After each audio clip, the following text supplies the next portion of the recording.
Salut les triathlètes, j'espère que vous êtes en forme et que les entraînements se passent bien, les beaux jours sont de retour, donc ça doit être un peu plus facile pour aller à l'entraînement.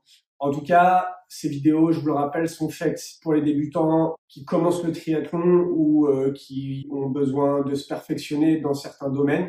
J'espère que vous aimez les précédents formats que vous pouvez retrouver sur les différentes plateformes comme Instagram, TikTok et YouTube. Ce grand format sera retrouvé sur ma chaîne YouTube que vous aurez dans différents liens sur ma bio ou en commentaire. Et surtout, n'hésitez pas à me dire en commentaire les besoins que vous avez par rapport à votre pratique ou à vos débuts, selon les problématiques que vous rencontrez lors de vos entraînements ou de vos compétitions. On attaque tout de suite avec le sommaire de ce grand format. En premier, on va attaquer avec les équipements en compétition. La deuxième phase, on va parler du vocabulaire du triathlon. Et le troisième point de ce sommaire, ça va être les règles en triathlon lors des compétitions. Allez, premier point, c'est parti, l'équipement en compétition. Alors, combinaison néoprène ou pas combinaison néoprène, avantage ou inconvénient, ça c'est la grande question de beaucoup. Est-ce qu'il faut investir dans une combinaison? Quelle combinaison il faut prendre? Est-ce que ça vaut vraiment le coup selon les formats, etc. Les avantages d'une combinaison néoprène, ça va être déjà dans un premier temps la flottabilité. Ça va vraiment vous aider à vous élever au-dessus de l'eau et à aller plus vite, plus loin, avec moins d'efforts. Le deuxième avantage, ça va être aussi au niveau de la température. Vous allez avoir un peu plus chaud dans des eaux qui peuvent être parfois un peu froides. En compétition officielle, de toute façon, en dessous de 16 degrés, la combinaison est obligatoire. La plupart du temps, les compétitions se passent au beau jour, donc les températures sont un peu plus élevées, mais il n'est pas rare en fin de saison d'avoir besoin d'une combinaison néoprène obligatoire. Je pense au Bayman par exemple. En tout cas, pour commencer, vous n'êtes pas obligé d'acheter une combinaison néoprène. Une trifonction uniquement peut servir lors de vos pratiques en compétition. La trifonction, justement, venons-en. Il y a bien une différence entre combinaison et trifonction. Les gens, parfois, dans mon ancien métier, me demandaient des combinaisons alors qu'ils voulaient parler de trifonction. La trifonction, c'est le vêtement que vous allez mettre et qui va vous faire toute la course. C'est-à-dire que vous l'avez en dessous de votre combinaison néoprène éventuellement. Vous allez l'avoir sur le vélo et sur la course à pied. Vous ne vous changez pas, vous la gardez vraiment de A à Z. La trifonction, elle va avoir la particularité d'avoir une petite peau de chamois entre les jambes pour le côté confort à vélo, mais pas trop importante non plus, de façon à qu'elle puisse sécher rapidement et ensuite que vous puissiez courir avec. Ensuite, bien sûr, en compétition, vous allez avoir besoin d'un vélo, bien évidemment. Ce vélo, il a la particularité de devoir être protégé au niveau du guidon. Vous ne devez pas avoir vos tubes de cintre sans protection pour éviter que ça vous éventre. Ensuite, chaussures ou pédales automatiques, ou chaussures et pédales automatiques, bref, qu'est-ce qu'il faut utiliser comme pédale? Écoutez, de base, vous pouvez utiliser des pédales classiques avec des baskets. Le mieux, selon les formats toujours, ce serait d'avoir des pédales auto avec des chaussures de vélo ou des chaussures de triathlon à scratch. Pareil, on y reviendra sur les chaussures. Mais déjà sur les pédales auto, l'avantage, c'est que vous allez avoir une poussée, mais aussi un tirage. Et le tirage, quand vous êtes en montée ou même sur du plat, vous allez avoir une économie et un gain significatif sur la pratique. Donc, les puristes vous diront pédale automatique. Attention, exercez-vous bien lors de vos entraînements, car la pédale auto, faut savoir la défaire ou faut apprendre à retirer votre pied de la chaussure afin de descendre du vélo. Les chaussures, parlons-en, chaussures à scratch ou chaussures à boa de cycliste classique, ça c'est propre à chacun et selon la discipline. Si vous êtes sur des formats un peu plus courts et que vous visez vraiment un chrono, le scratch avec les chaussures de triathlon vont être à privilégier. Par contre, si vous êtes sur des formats un peu plus longs, du M, je dirais, jusqu'à du XL, voire au-delà, là les chaussures boa vont amener un peu plus de confort et de précision dans le serrage. Et vous avez un petit peu moins besoin d'aller vite avec le scratch, donc le boa peut faire l'affaire. Ensuite, il y a les chaussures carbone ou les chaussures non carbone pour la course à pied. La chaussure carbone ou non carbone, c'est un grand sujet. Beaucoup de gens mènent des recherches, aussi le marketing des marques qui va bien évidemment mettre en avant la chaussure carbone. Dans mon ancien métier, je recommandais une chaussure carbone pour des allures aux alentours des 4 minutes 30 au kilomètre selon le format utilisé. C'est toujours pareil, 4 minutes 30 sur un 10 km, 4 minutes 30 sur un semi-marathon, c'est pas du tout la même chose. La chaussure carbone, elle devrait être choisie, adaptée à votre foulée. Attention à vos pronations, attention à la blessure. La chaussure carbone n'est pas adaptée à tout le monde. Elle a un gain significatif par rapport à l'économie de course, par rapport au dynamisme, par rapport au rebond, mais elle n'est pas faite pour tout le monde. J'insiste. Rapprochez-vous d'un spécialiste, il pourra vous aiguiller et attention au marketing. Et ensuite, l'équipement en compétition, bien sûr, il y a la nutrition. La nutrition, de plus en plus, on en entend parler. Pareil, les marques font un gros buzz là-dessus, mettent énormément de moyens dans le marketing par rapport à ça. Il y a plusieurs nutritionnistes qui vont avoir des approches différentes, mais au global, il faut compter en fonction des intensités 50 grammes de glucides minimum lors de vos compétitions. 50 grammes, c'est à peu près un gel et demi, 2 gels par heure. Ne négligez pas les glucides lors de votre pratique sportive. Vous allez voir qu'en compétition, vous serez beaucoup plus performant et surtout, vous aurez moins le coup de bambou ou la phase de fatigue en fin d'épreuve si vous mangez régulièrement du glucide. Le glucide, c'est le carburant, c'est le coco que vous mettez dans la voiture. Donc, j'insiste, la nutrition, à travailler à l'entraînement et à mettre en pratique sur votre course. Ensuite, le deuxième point, le vocabulaire en triathlon. On va commencer par la partie natation, la partie en eau libre. Vous allez peut-être vous faire coacher, vous rapprocher d'un club. Il y a quelques notions à bien connaître avant de passer dans les bassins. Et déjà, l'eau libre. L'eau libre, qu'est-ce que ça veut dire? Mais c'est super simple. On est sur un milieu naturel, c'est-à-dire que ce soit du lac, de la rivière ou de la mer. La combinaison et la trifonction à pas confondre. La combinaison, on est plutôt sur une combinaison néoprène qui va servir à nager lors de vos compétitions généralement en eau libre. Et la trifonction, c'est la tenue de gala. C'est celle que vous allez mettre sous la combinaison néoprène, celle avec laquelle vous allez rouler et celle avec laquelle vous allez courir. La trifonction, elle vous fait toute l'épreuve. Le pull boy. Le pull boy, c'est un accessoire que vous allez utiliser lors de séances de natation. Il va vous permettre d'augmenter la flottabilité au niveau de votre bassin. Généralement, ou en tout cas pour les puristes, on va laisser les jambes tranquilles, ne pas battre des pieds et vous allez utiliser principalement le haut du corps, bien évidemment, pour vous propulser et du coup, vous allez avoir un travail de musculation du haut du corps. Les plaquettes en natation, elles servent à muscler principalement et à travailler la technique dans la propulsion. Si vous avez un mauvais mouvement sous l'eau, vous allez tout de suite sentir des freins ou une main qui s'en va dans tous les sens. Donc la plaquette, elle est vraiment là pour faire travailler la technique, la force et l'endurance musculaire. Attention à pas les prendre trop grandes ou trop petites. Rapprochez-vous d'un spécialiste et attention également au volume de pratique avec les plaquettes. Sur le tableau, il peut y avoir marqué 3, 5, 7, 9 T. C'est la respiration. Ou bien 2, 4, 6, 8 T. La respiration se veut en fonction des mouvements dans l'eau. Vous allez respirer tous les 3 temps, tous les 2 temps, tous les 5 temps. C'est le nombre de coups de bras avant la respiration. Lors de vos compétitions, il peut y avoir 2 types de départ. Le rolling start et le mass start. On dit attention, le mass start, la machine à laver, etc., etc. Oui, c'est bien ça. Vous êtes tous plus ou moins sur la même ligne et le chrono se lance quand le pétard est tiré. Contrairement au rolling start, on le retrouve un petit peu plus sur le label Ironman. Les rolling start, c'est votre départ, votre chrono à votre puce. Donc, le premier peut partir 10 minutes avant vous. Votre chrono sera pris uniquement quand vous passerez la ligne de départ. Je répète, mass start, tout le monde en même temps. Rolling start, propre à chacun. Quelques mots de vocabulaire sur le vélo maintenant. Déjà, commençons par le basique, vélo de route ou vélo de triathlon. La grosse nuance va être principalement sur le poste de pilotage à l'avant. Un vélo de route va avoir un cintre classique avec des cocottes, le passage de vitesse en bas. Un vélo de chrono va avoir un cintre un peu plus aérodynamique, beaucoup plus plat, avec juste des freins sur les côtés. Et le poste de pilotage va être sur des prolongateurs principalement, avec des passages de vitesse également en haut. Donc on a une position qui est beaucoup plus aérodynamique. La pédale auto, on en entend parler, c'est une pédale sur laquelle vous pouvez clipper votre chaussure de vélo, ce qui permet d'avoir une poussée, mais surtout un tirage et de gagner en efficience lors de votre pédalage.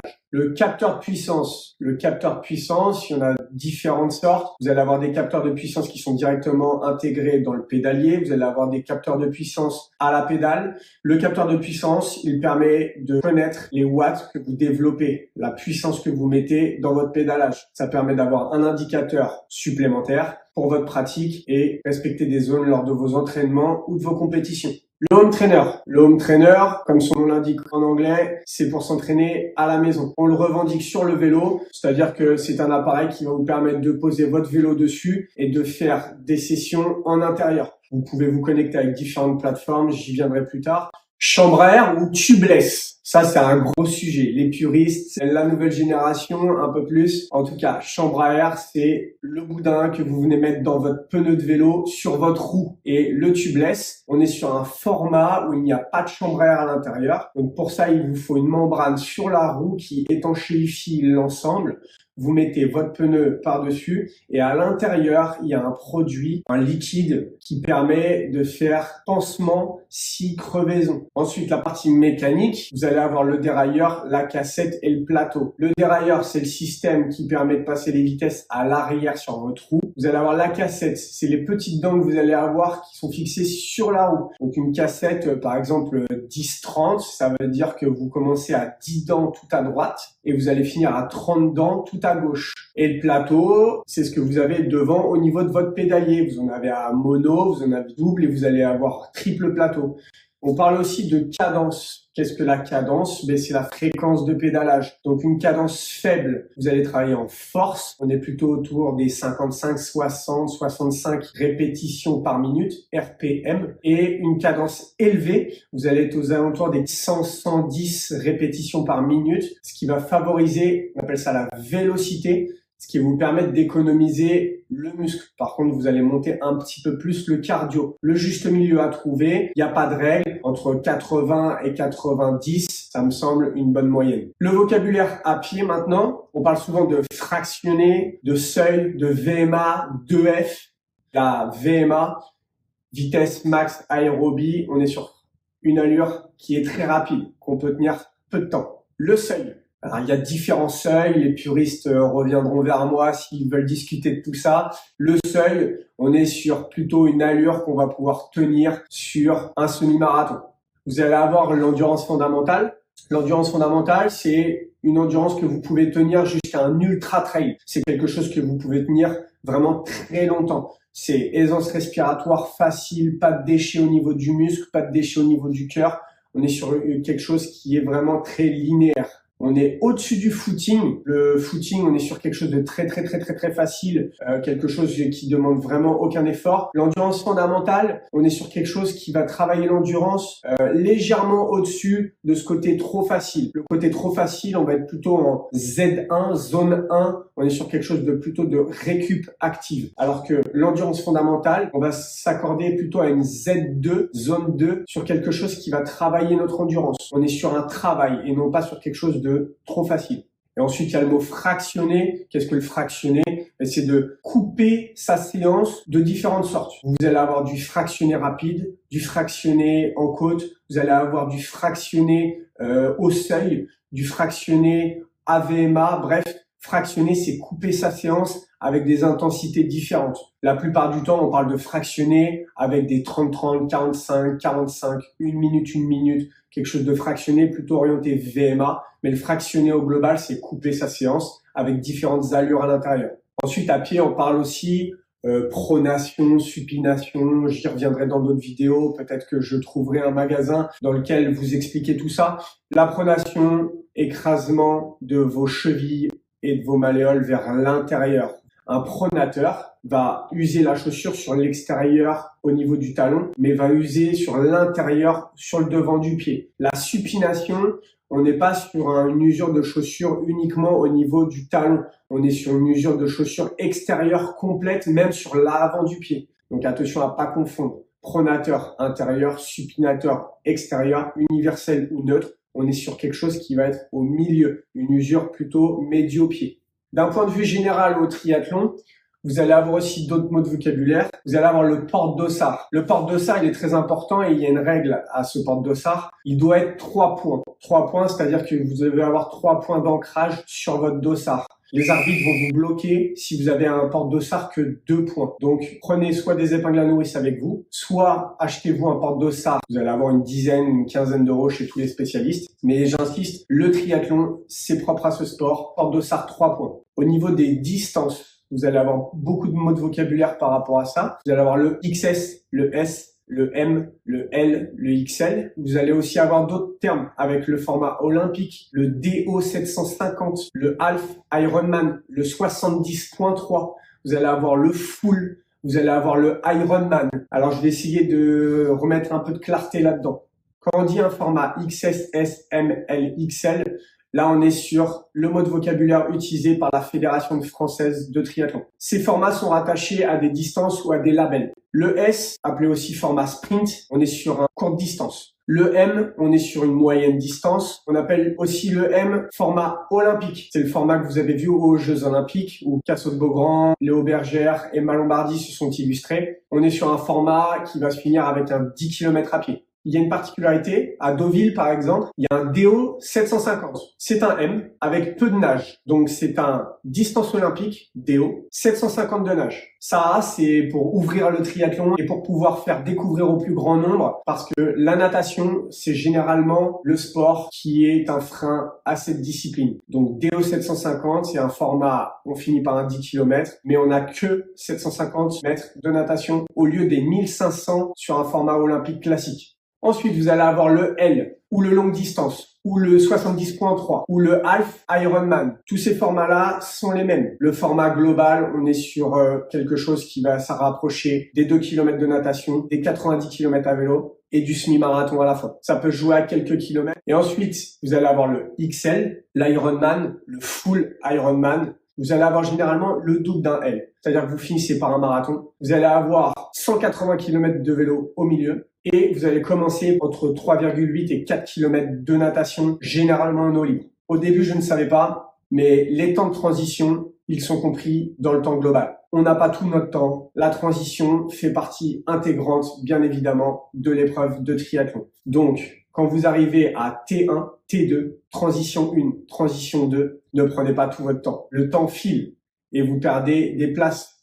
J'en ai parlé tout à l'heure. Dans la transition, il y a les zones de transition. On appelle ça T1, T2 pour aller plus vite, mais c'est zone de transition 1, zone de transition 2. Le passage de la natation au vélo et du vélo à la course à pied. Selon vos envies et votre pratique, T1 et T2 peuvent se faire plus ou moins rapidement. Donc, si vous visez de finir l'épreuve, prenez votre temps, hydratez-vous, mangez, séchez-vous. Si vous visez une place et un chrono, alors là, je vous conseille vivement de travailler la T1 et la T2 lors de vos entraînements. Et ensuite, pour finir ce grand format plutôt orienté sur la compétition, il y a quelques règles à savoir en triathlon. Déjà, ça commence par l'entrée dans le parc pour pouvoir poser vos vélos et vos affaires. La première règle, c'est d'y aller avec le casque sur la tête, la jugulaire attachée et ajustée. Vous devez avoir les autocollants de votre numéro de dossard et de votre numéro de vélo sur votre casque. Le cintre de votre vélo doit être protégé aux extrémités de façon à pas vous éventrer. Le dossard doit être porté avec un porte-dossard 3 points. Ensuite, dans les règles, bien sûr, vous allez avoir une place qui vous est attribuée. Mettez votre vélo, vos affaires, vos chaussures. Tout doit tenir dans le même espace. Ne faites pas trop dépasser vos chaussures ni vos accessoires puisqu'ils peuvent être dérangés par les autres concurrents lors de leur transition. Soyez bien précautionneux dans le placement de vos affaires.